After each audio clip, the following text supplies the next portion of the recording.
Gilli big boss ಮನೆಗೆ ಹೋಗಿ 4 ತಿಂಗಳಿಗೇನೆ 50 ಲಕ್ಷ ದುಡ್ಡು ಕೊಟ್ರು, ಒಂದು ಕಾರ್ ಕೊಟ್ರು. ಆದ್ರೆ ನಾನು ಮದ್ವೆ ಆಗಿ ಈ ಮನೆಗೆ ಬಂದು 16 ವರ್ಷ ಆಗೈತಿ.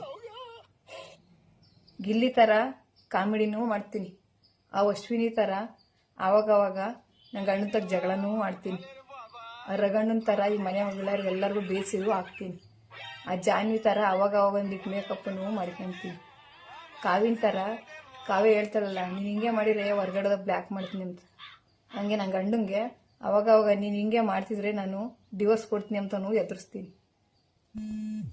ಇದ್ರೆಲ್ಲದ್ರ ಮಧ್ಯೆ ಆ ರಕ್ಷಿತನ ತರ ಒಂದೊಂದು ಮಾತನ್ನು ಮಾಡ್ತೀನಿ, ಅವು ಅರ್ಥ ಆಗದೆ ಕರ್ಬಸಪ್ಪ ಕರ್ಬೇನ್ ಸೊಪ್ಪು ಅಂತಾನೆ. ಇಷ್ಟೆಲ್ಲ ಮಾಡೀನು ಯಾವಾಗನ ಎಮರ್ಜೆನ್ಸಿಗೆ ನಮ್ಗೇನೋ ಬೇಕಾದಾಗ 100 ರೂಪಾಯಿ ಕೇಳಿದ್ರೆ 100 ಮಾತಾಡ್ತಾರಲ್ಲ. ಥೂ ನಮ್ಮೊಂದು ಬಾಳ್ಬೇಡ, ನಂದು ಒಂದು ಜನ್ಮನೆ, ಈ ಬಾಳಿಗೆ ಬಾಳ್ಬೇಕೆ ನಾನು? ಯಾವ್ದನ್ನ ಹೋಗಿ ತುಂಬೆ ಗಿಡಕ್ನೆ ಅಣ್ಣ ಈ ಜನ.